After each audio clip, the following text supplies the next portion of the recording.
Bonjour à tous et bienvenue dans ce nouveau cours.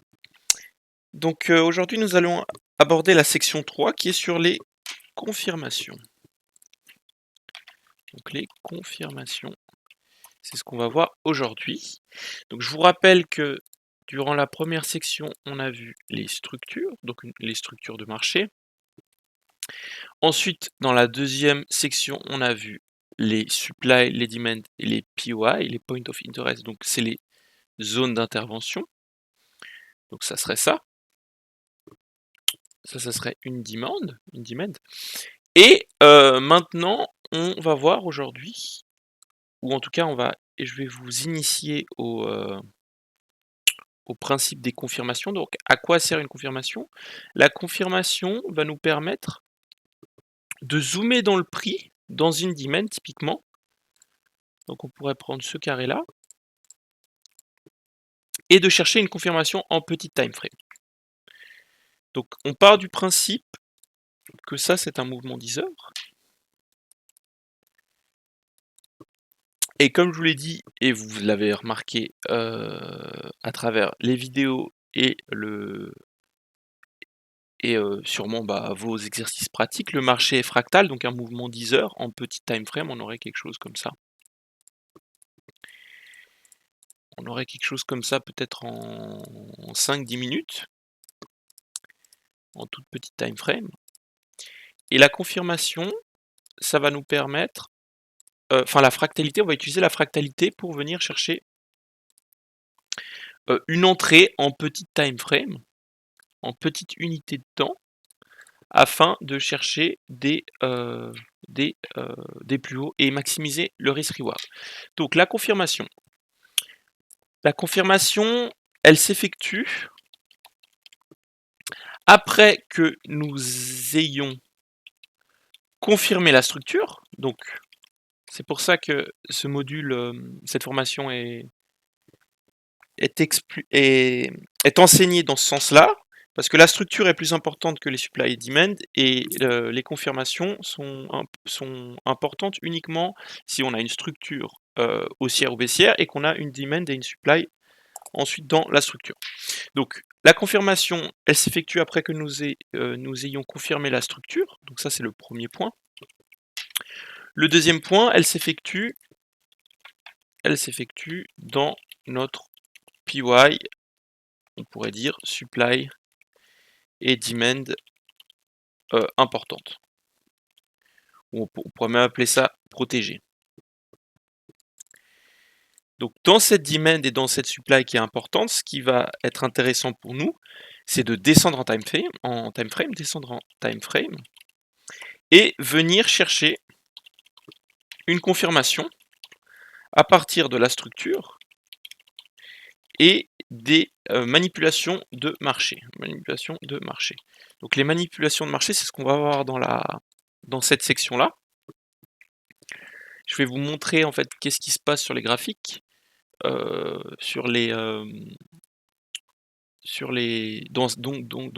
ces domaines et comment on peut en profiter. Donc, alors descendre en time frame, vous allez me dire, comment on descend en time frame, quelle est l'unité de temps auquel on devrait descendre. Donc là, on serait sur du H10. C'est un mouvement H10 entre ce lot-là et ce high-là. C'est un mouvement H10. Et ce que nous, on rechercherait dans cette zone-là, ce serait un mouvement divisé par 30. Donc on appliquerait une règle, ça s'appelle la règle des 30, où on prend la taille du mouvement, qui est 10 heures, et on le divise par 30. Donc 10 heures divisé par 10, ça nous fait 3. Donc on serait sur du 3 minutes. Non, excusez-moi. On serait sur du 10 heures. Donc qui dit 10 heures dit 10 heures fois 60 pour avoir des minutes. Donc on serait sur du 600 minutes. Et là on diviserait par 30 et on aurait du 20 minutes. Donc on chercherait une confirmation en 20 minutes. Donc ça c'est la règle des 30. Alors la règle des 30 c'est quelque chose de... C'est pas quelque chose de... Comment je pourrais dire de mécanique, c'est-à-dire que une confirmation, elle peut s'effectuer avec une règle de 35 ou peut-être de 27, de 28. C'est pas quelque chose de fixe. Ce qui sera important de comprendre au fil de la formation, c'est que la confirmation que vous allez chercher dans cette zone, dans ce carré, en fait, doit être proportionnelle par rapport au mouvement attendu. Typiquement, qu'est-ce que ça veut dire le principe de proportionnalité? Le principe de proportionnalité, donc on reste sur cette règle, le principe de proportionnalité. Donc si on s'attend à une nouvelle structure haussière H10, donc une continuation de tendance en fait, continuation de tendance, on va s'attendre à une manipulation de marché en lower time frame en 20 minutes. C'est ce qu'on s'est dit avec la règle des 30. Pourquoi on ne s'attendrait pas à une manipulation de marché en 5 minutes ou en 3 minutes, en 5 minutes ou en 5 secondes? Parce que c'est toujours une. Donc, on en revient au principe de proportionnalité où, en fait, ce qu'il faut comprendre, c'est que dans la confirmation, il y aura une manipulation de marché. Qui dit manipulation de marché dit on va récupérer de la liquidité et on va en fait placer des ordres. Donc, manipulation de marché, c'est égal à récupération de liquidité pour ensuite placer ces ordres haussiers et exécuter l'order flow. Donc exécuter l'order flow, c'est le sens des ordres. Et là, le sens des ordres, en l'occurrence, il est haussier puisqu'on souhaite effectuer un mouvement haussier sur du H10. Donc on va manipuler là-dedans pour effectuer ce mouvement H10. Pourquoi en 5 secondes, pourquoi on pourrait pas avoir une manipulation de marché en 5 secondes ici pour un mouvement H10? Parce que c'est pas du tout proportionnel. C'est pas du tout proportionnel par rapport au mouvement attendu. Il faut vraiment penser en termes d'ordre, quoi. C'est comme si, imaginez, vous voulez faire le trajet Genève-Paris en voiture, c'est à peu près 500 km. La proportionnalité, si on prendrait l'exemple, vous n'allez pas mettre 10 litres d'essence, c'est pas possible. Avec 10 litres d'essence, vous n'allez jamais arriver à Paris. Vous allez devoir mettre l'essence nécessaire pour arriver à Paris. Et bah pour lui c'est pareil, il va devoir récupérer la liquidité nécessaire, donc lui c'est son essence, la liquidité nécessaire pour effectuer son mouvement. Voilà. Donc c'est un peu ça le principe de confirmation et de manipulation de marché. Maintenant, je vais vous illustrer 2-3 petits schémas. Donc dans ce carré, donc je vais copier-coller, ça sera plus simple. Donc, dans ce carré, on part du principe que là on zoome dans le prix, on serait sur du coup 10 minutes, on a dit. Donc du 10 minutes. Et sur du 10 minutes, en fait, on va... Alors, je vais... Dans cette section-là, vu que c'est la première section... Enfin, c'est la première vidéo sur les confirmations, je vais vraiment pas rentrer en détail sur la manipulation, j'aimerais juste que vous compreniez en fait le concept. Et puis après, à partir du moment où vous aurez vu cette vidéo et vous aurez plus ou moins compris le concept, dans les prochaines vidéos, on ira vraiment plus en détail dans le prix, sur les phases de la manipulation, et on utilisera en fait Wyckoff. On pourra utiliser Wyckoff. Pour ceux qui seront pas du tout à l'aise avec Wyckoff, et ben vous pourrez utiliser juste la structure du prix en ayant comme objectif de voir des liquidations, mais vous allez voir petit à petit comment ça se déroule. Donc en fait, en 10 minutes, donc ça serait notre... en fait, voilà, je vais montrer comme ça serait mieux. Ça serait notre demand, ici. Ça serait notre demand. Et dans toute cette demand, on s'attend à ce que le prix vienne refermer les anciens ordres qui étaient ouverts. Donc si je vous rappelle, dans une demand, qu'est-ce qu'on a dans une demand? On a donc on a une ancienne manipulation de marché. Donc on aurait quelque chose comme ça. Alors, quelque chose comme ça plutôt. Ça serait notre demand. Elle viendrait de cette structure-là. Et on se souvient bien que ce qui s'est passé là-dedans, on a eu un fort mouvement baissier. Si je trouve les petites flèches, ici on a eu un fort mouvement baissier avant le mouvement haussier. Donc pendant tout ce mouvement-ci, on a eu un fort mouvement haussier. Ensuite, qu'est-ce qui a fait qu'on a décidé que cette demand était pertinente? Parce qu'il y avait toujours ces ordres qui étaient ouverts. Donc ces ordres qui sont en négatif sont toujours ouverts. Ces ordres qui sont en négatif sont toujours ouverts. Donc, qu'est-ce que ça veut dire? Ça veut dire que le composite man a des positions short, donc vendeuses, ouvertes. Le composite man a des positions short, vendeuses, ouvertes, en négatif. Donc c'est comme ça qu'on avait trouvé que la demand était pertinente. Maintenant qu'on a ça à l'esprit, qu'il y a des positions à refermer, ce qu'on a vu dans le prix, c'est que lors d'une confirmation, donc ce qu'on cherche dans la confirmation, c'est la manipulation, c'est la phase de manipulation. Dans la phase de manipulation, il y a quoi? Il y a la phase de récupération de liquidité.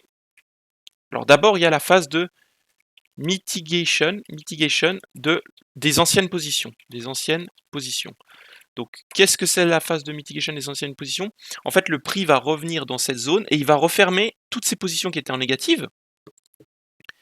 Donc là, il avait plein de shorts, plein de positions vendeuses. Bah là, il va les clôturer en pratiquement break-even. Donc, il va pouvoir les refermer break-even.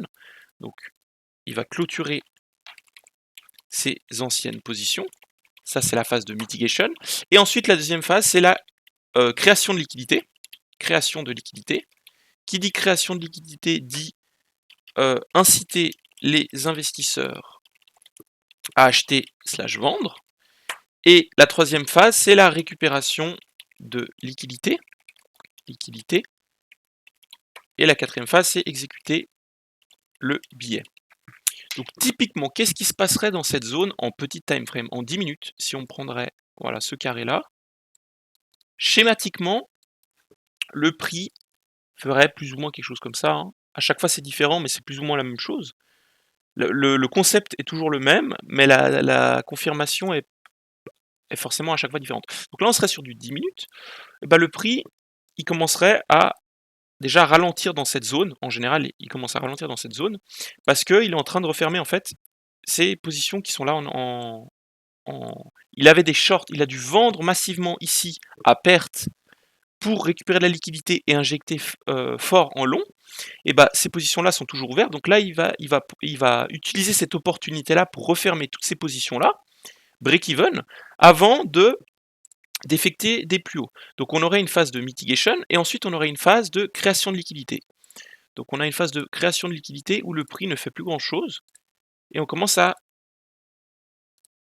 créer un support ou des trendlines et on commence à l'aide de ce support à créer de la liquidité. Ici là, vu qu'on a incité les gens à acheter, il y a beaucoup de liquidité en dessous de ce lot. Qu'est-ce qu'il va faire? Il va faire la même chose qu'il a fait ici, mais en plus petit time frame. Il va venir liquider tout le monde. Et si il décide qu'il a récupéré assez de liquidité, il va changer de tendance. Partons du principe qu'il n'a pas récupéré assez de liquidité. Donc, il liquide tout le monde. Il continue sa structure baissière.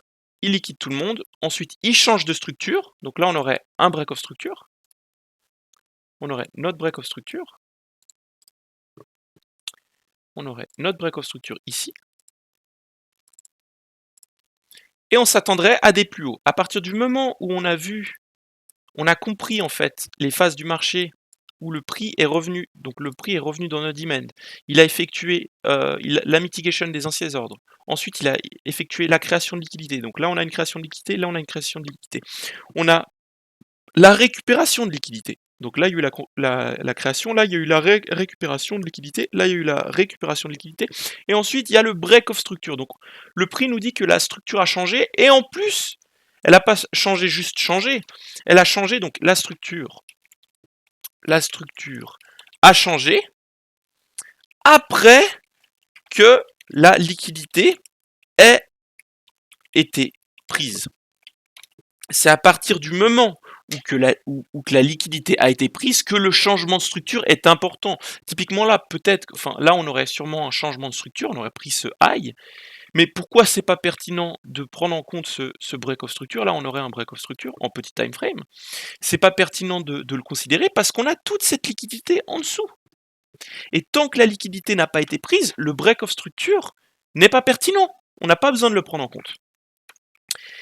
Donc, à partir du moment où on a notre break of structure, on a notre récupération de liquidité, le prix est haussier et le prix est revenu dans notre demand, ce qui va se passer, c'est que ici, ça c'est un order block. C'est un order block haussier. On a le dernier sell avant le buy. Si vous vous souvenez, c'est un order block mais fractal, en petit time frame, en 10 minutes. Donc vous vous souvenez, le marché est fractal, tout ce qui se passe en monthly se passe en weekly, se passe en daily, jusqu'au 1 seconde.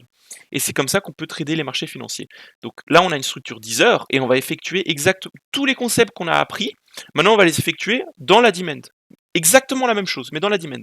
Donc, on a notre manipulation de marché, on a notre récupération de liquidité, on a notre order block, on a notre fort mouvement sell avant le buy.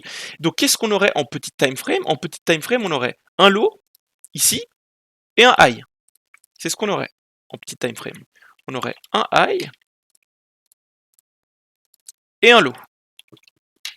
Donc, on peut répliquer tout ce qu'on a appris de la section 1 et section 2 et la remettre dans cette schématique. Donc qu'est-ce qu'on aurait? On aurait tout ça comme order block.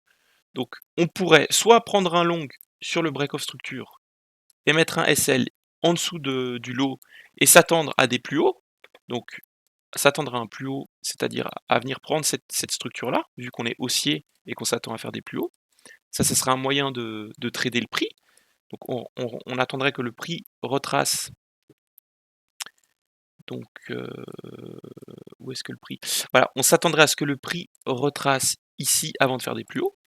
Ou, ça c'est une manière d'entrer, mais le prix peut revenir dans la demand en petit time frame. Donc en petit time frame, qu'est-ce qu'on aurait? On aurait une demand ici, une petite demand ici, raffinée, vous vous souvenez? Et on pourrait mettre un ordre ici en fait. On pourrait clairement mettre un ordre ici parce que c'est les derniers ordres qui ont servi à manipuler. Donc pour lui, ça va être intéressant, pour le composite man, avant d'effectuer le fort mouvement haussier, de venir fermer ces ordres-là avant d'effectuer le mouvement haussier. Donc ça serait extrêmement pertinent pour lui de venir refermer ses ordres tout en gardant la structure, en protégeant ce lot, et ensuite de chercher des plus hauts. Et nous, ça nous permettrait d'avoir un risk-reward beaucoup plus élevé et d'avoir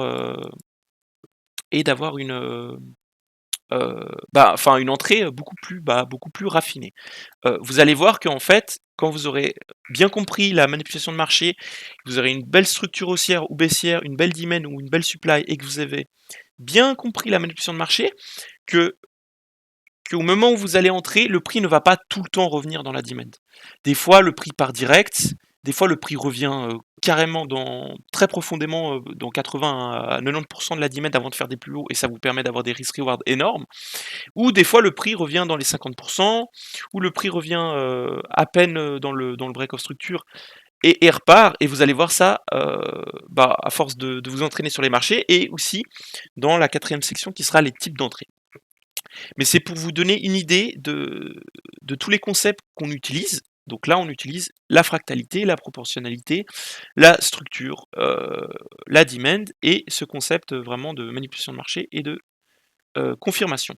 Donc, on s'attendrait à des plus hauts à partir du moment où la manipulation ait eu lieu, et on mettrait notre ordre. Il y aurait un autre moyen aussi d'entrer.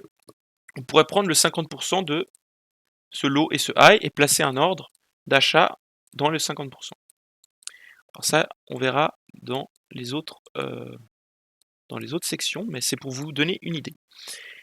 Donc, ça, c'est ce qui se passe de manière schématique. Maintenant, je vais voir si j'arrive à trouver un exemple clé.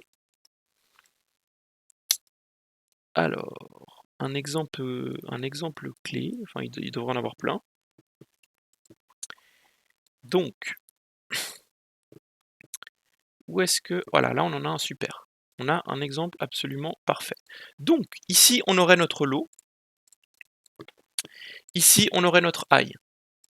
C'est un mouvement à peu près, c'est du daily, ça. Donc, on aurait notre high ici. Et on aurait notre low ici.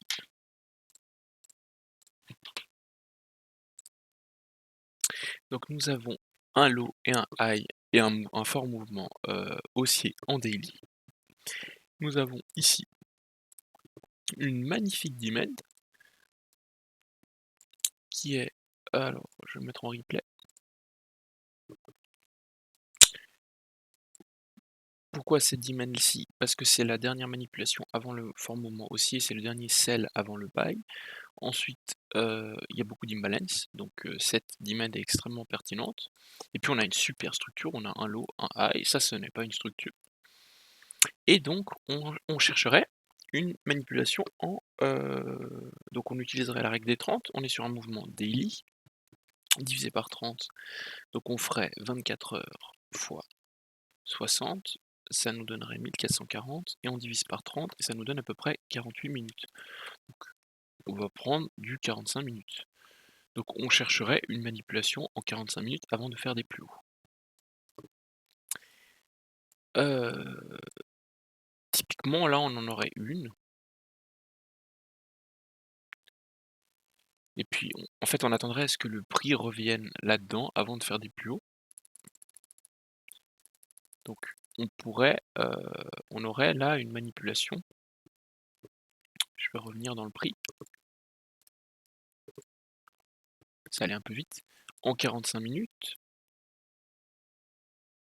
Donc on aurait, si on regarde la structure, on a un high ici, un low. Au niveau de la structure en 45 minutes. On aurait un high ici, un low. Tout ce qui se passe entre ce high et ce low, c'est du complexe pullback. Ensuite, on a un high ici, un low. Ensuite, on a un high ici, un low.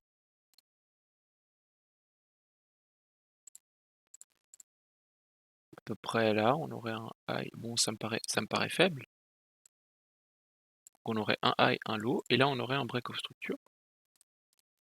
Typiquement, où on est venu casser la structure. Et on aurait notre nouvelle demand ici. Donc on pourrait chercher des longues dans cette demand-ci. Donc là, ce serait plus... on aurait pu utiliser la structure pour prendre une position. Maintenant, on voit que là, il y a une prise de liquidité. On a eu des equals, on est venu liquider. Ensuite, le prix est venu changer de structure. On est passé haussier. Et on aurait cette demand-là. Donc on pourrait typiquement chercher un long. Ce serait quelque chose de logique de chercher un long là-dedans avant de chercher des plus hauts. Et pourquoi donc ça serait le dernier sell avant le buy, ça serait les derniers ordres à refermer avant de poursuivre la tendance haussière. Donc là, en fait, on traderait, on agirait sur le prix à la base de la manipulation. Si ça c'est la base de la manipulation, le prix peut revenir plus profondément, faire une manipulation de plus grande ampleur, mais en tout cas ça a du sens. On s'attendrait à ce que le prix, voilà, donc le prix revienne là-dedans et fasse des plus hauts. C'est ce qu'on s'attendrait. Alors là, on va pas regarder le trade management, on va juste regarder, on a juste utilisé le prix. Et on va voir ce que le prix nous donne. C'est possible qu'on... Voilà, donc qu'est-ce qui se passe ici?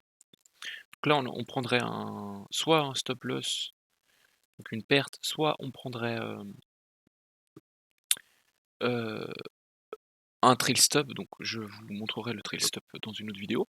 Mais qu'est-ce qu'on voit maintenant au niveau du prix? On voit qu'on a un lot ici, un lot ici, un lot ici, et donc on a de la liquidité en dessous de ce lot. On aurait de la liquidité. On aurait de la liquidité. Au niveau de la structure, on aurait un high ici et un low ici. Là, on a une grosse prise de liquidité. Là encore, on a pas mal de liquidité. ce qui pourrait être extrêmement, intéressant et pertinent, c'est qu'on vienne prendre toute cette liquidité, changer de structure et ensuite chercher des longs et on est pile poil dans la demand, des derniers ordres ici. Donc tout ce qui se passe là-dedans, c'est extrêmement pertinent. Donc là, on aurait de la liquidité.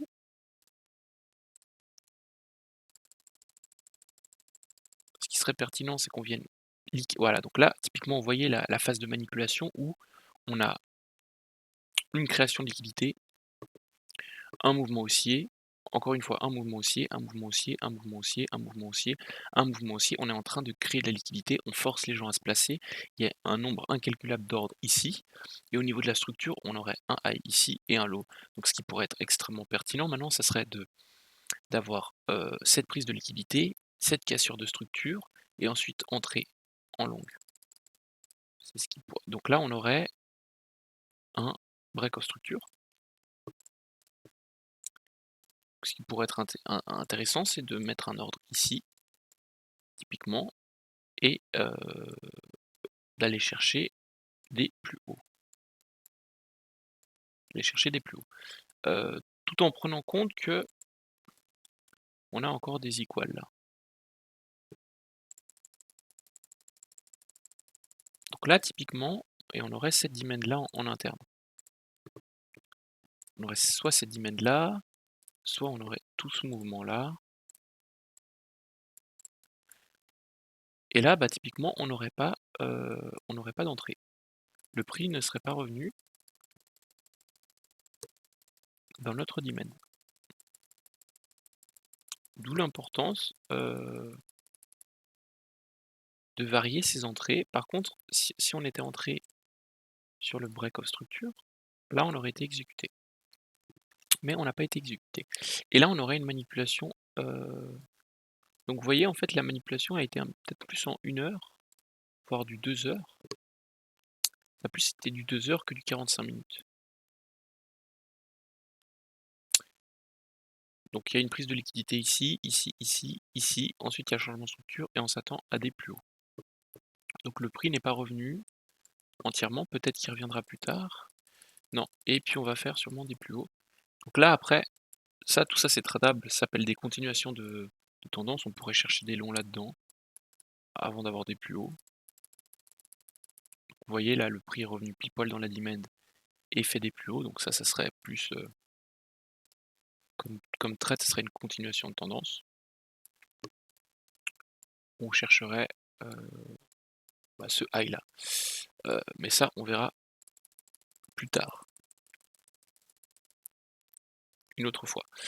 Donc ça, en fait, ça sert à ça de confirmer. Donc on se retrouve avec une demand. Ensuite, on analyse le prix, on essaye de comprendre ce que le prix est en train de nous dire. Est-ce qu'il est en train de manipuler? Oui. Sur quel time frame? Est-ce qu'on est dans la phase de manipulation, de récupération de liquidité? Et bah là, typiquement, on aurait pu se faire avoir. On se serait fait avoir parce que c'était une bonne confirmation en soi. C'était pas un mauvais trade. Et puis là, pour le coup, on se serait pas fait exécuter. Mais le trade est bon.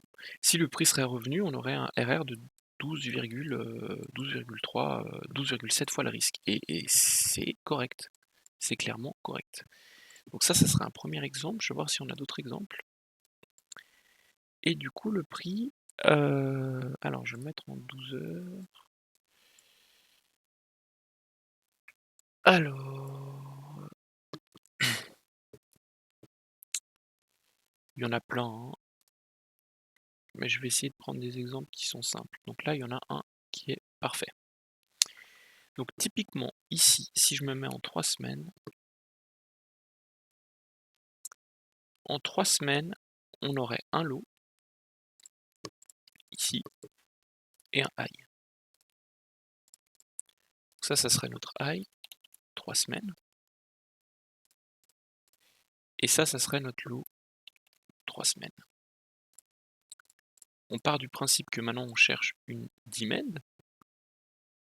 Donc, je vais utiliser le replay. La demand protégée, la demand intéressante, c'est celle-ci.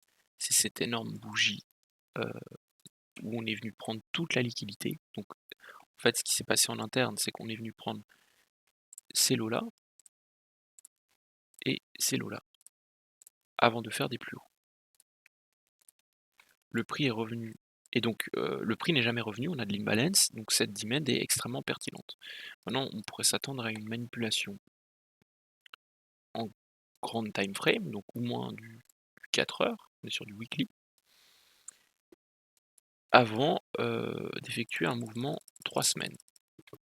Donc là, au niveau de la structure, on aurait, typiquement, on aurait un high, un low, tout en prenant en compte que là, on a quand même une prise de liquidité assez puissante. Hop, prise de liquidité et mouvement impulsif. Donc là, on aurait un break of structure. On aurait un break of structure après avoir manipulé, peut-être pas, mais on aurait un break of structure en tout cas, en 4 heures. Donc plusieurs choix s'offrent à nous. Soit on essaye d'entrer dans cette demand, qui peut être pertinente.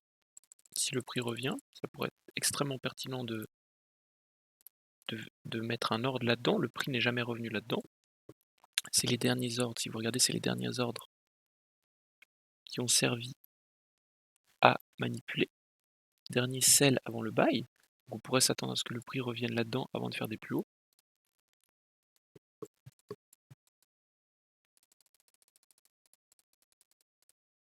Donc là, on aurait une entrée. Et le but, ce serait d'aller chercher le high 3 semaines. Tout en prenant en compte que, vous voyez pourquoi cette demand elle est pertinente, c'est les derniers sell avant le buy. En fait, en petit time frame, on a une manipulation. Donc je vais vous le montrer. En 1 heure, on a une manipulation où le prix rebondit une fois, 2 fois, 3 fois, 4 fois. Ensuite, il vient prendre toute la liquidité avec cette magnifique mèche et on a un fort mouvement haussier. Donc ici, il y a un nombre d'ordres qui est énorme, qui est colossal, qui a servi à manipuler. Donc c'est les ordres en short qui sont toujours ouverts et qui doivent être refermés, ou en tout cas c'est pertinent pour le composite man de les refermer. Qu'est-ce qu'on voit d'autre avant de tracer cette demand? C'est qu'on a, là on a la liquidité aussi, on a des equals ici. Qu'est-ce que c'est des equals? C'est des lots qui sont égaux, equal low. Donc on a des equal low juste avant notre demand, donc on sait qu'on a la liquidité et que ça va être intéressant pour le composite man de venir chercher cette liquidité pour récupérer des ordres, refermer ces ordres-là et repartir à la hausse. Et on a surtout une confirmation de la structure en higher time frame où on a un break of structure. Donc on aurait tout pour prendre cette position, pour mettre un ordre et venir chercher le high 3 semaines. Typiquement, ça serait logique. Maintenant, ouais,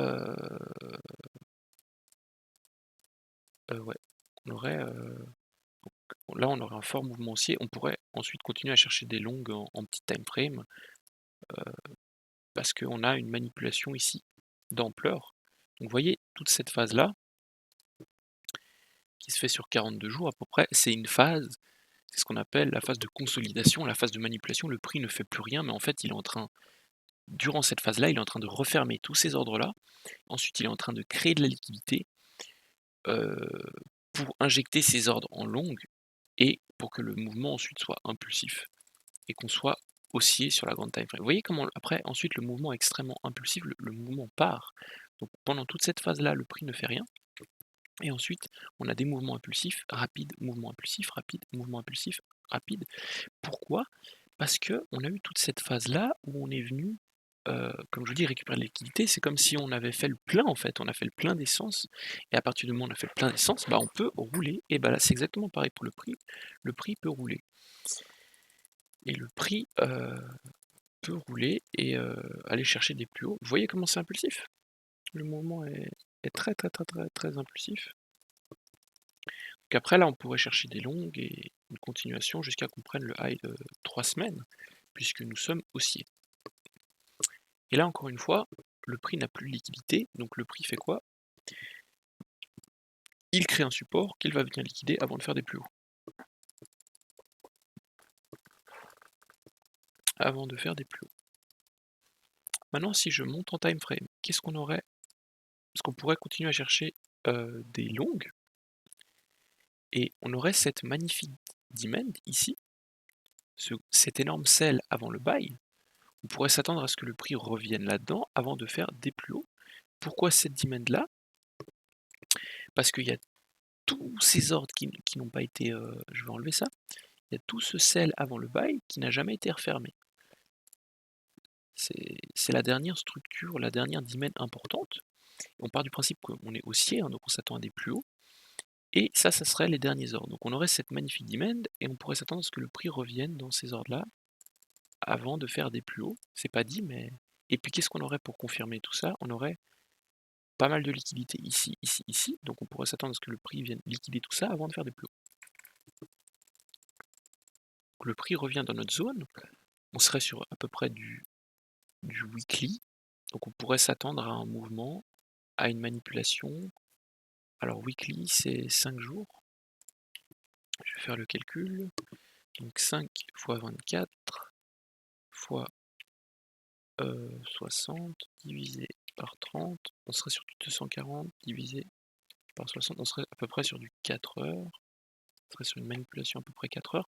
Et là, on voit typiquement, qu'est-ce qu'on voit en 4 heures? On voit qu'on est en train de créer de la liquidité. Comment je le vois qu'on est en train de créer de la liquidité? Là, je vois qu'il y a des trendlines, je vois que le prix est lent, qu'il n'y a pas d'impulsion. Ce qui m'intéresse, moi, si je veux entrer en position, c'est si on prend cette liquidité et qu'on change de structure. En 4 heures, on est en train de créer de la liquidité. Tant qu'on vient pas, voilà. Donc là, on a une prise de liquidité, mais on n'a pas. Donc là, typiquement, vous voyez, on vient prendre toute cette liquidité, on a un fort mouvement haussier, mais la structure n'est pas cassée. Donc cette liquidité a été prise, mais la structure n'est pas cassée. Maintenant, on aurait cette structure-là, et tant qu'on n'a pas un break de la structure, ça ne serait pas pertinent de chercher des longs. Et là, on aurait un break of structure. On a un break of structure, et en plus, on a encore une prise de liquidité avant des plus hauts, avant de faire des plus hauts. Donc là, ce qui serait pertinent, ce serait de chercher un long là-dedans, si le prix revient. Des fois, le prix ne revient pas. Mais ça serait le dernier sell avant le buy, donc c'est les derniers ordres à clôturer. On pourrait chercher un long là-dedans. Et ensuite, rechercher, en tout cas, ce high-là, qui est la dernière structure. On pourrait être entre ce low et ce high. Est-ce que le prix va revenir dans notre demand? Peut-être pas. Peut-être que si, peut-être que pas.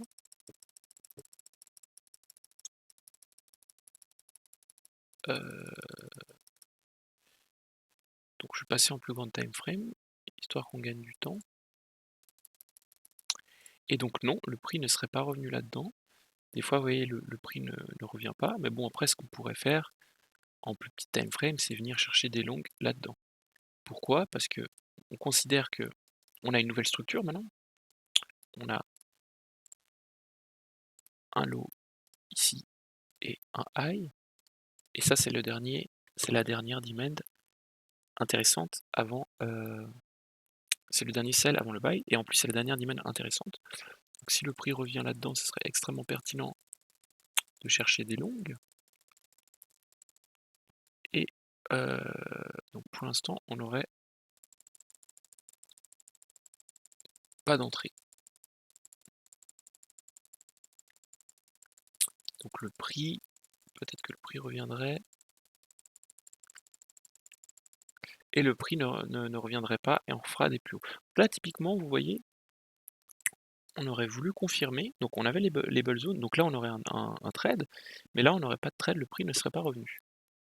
Ne serait pas revenu. En tout cas, dans notre zone. Et puis là non plus, le prix ne serait pas revenu. Le prix fait des plus hauts, mais il ne revient pas dans notre demand. Mais maintenant, vous avez une idée. Donc là, on aurait quoi? On aurait encore. Donc là, on aurait notre nouvelle structure. On aurait notre low et notre high. On aurait toute cette demand là. Et on pourrait s'attendre à ce que le prix revienne là-dedans avant de faire des plus hauts. Et vous voyez, j'ai des anciennes positions. Donc, en plus petit time frame, ça serait quoi comme mouvement? On serait sur du daily, je dirais. On serait sur du daily à peu près, donc 45 minutes. Ah, mais du coup, c'est les trades qu'on a fait, qu'on a pris avant. Juste, ouais, c'est les traîtres qu'on a pris avant. Et puis là, on a vu la manipulation. Là, il y a une énorme création de liquidité. En plus, le prix est extrêmement lent. Où on vient liquider tout le monde. Break of structure, mais le prix ne revient pas. Avant de faire des plus hauts. Ça arrive malheureusement. Des fois, le prix vient. Donc voilà. Là, vous avez quand même des super exemples de comment une manipulation agit en fait dans notre demande. Ce qu'on attend, c'est une création de liquidité. Là, typiquement, il y a une création de liquidité avant le sell, avant le buy, et ensuite un break of structure. Là, on en a aussi eu une, où on a de la liquidité. Là, on est venu liquider. Ensuite, on a le break of structure qui est propre. Et là, pareil, on avait de la liquidité. On est venu liquider, et ensuite on est venu injecter des positions acheteuses. Et tout ça pour vous dire que ce qui se passe là-dedans, maintenant vous pouvez aller sur les graphiques, trouver des super structures haussières ou baissières, dessiner vos demand ou supply protégés, et ensuite vous attendez que le prix revienne dans ces zones, et vous allez voir qu'il y aura pratiquement tout le temps une manipulation en interne. Qui dit manipulation dit prise de liquidité afin d'entamer un mouvement. Donc c'est tout pour aujourd'hui. Aujourd'hui, ce qui est important de comprendre, c'est vraiment, c'est ça quoi. C'est le fait de mitigate les anciennes positions, c'est le fait de clôturer ces anciennes positions, c'est le fait que le prix va créer de la liquidité, donc inciter les investisseurs à acheter ou à vendre. Ensuite, ça va être la récupération de liquidité. Et ensuite, ça va être le break of structure impulsif pour ensuite exécuter le billet et comment nous on va se placer. Soit on va rentrer dans l'OB, soit on va rentrer dans le 50%, soit on va rentrer dans le break of structure. Il y a encore d'autres manières de confirmer, mais c'est surtout comprendre ce mécanisme-là. Et dans les prochaines vidéos, je vous montrerai les phases de Wyckoff qu'on peut utiliser et les types d'entrée. Donc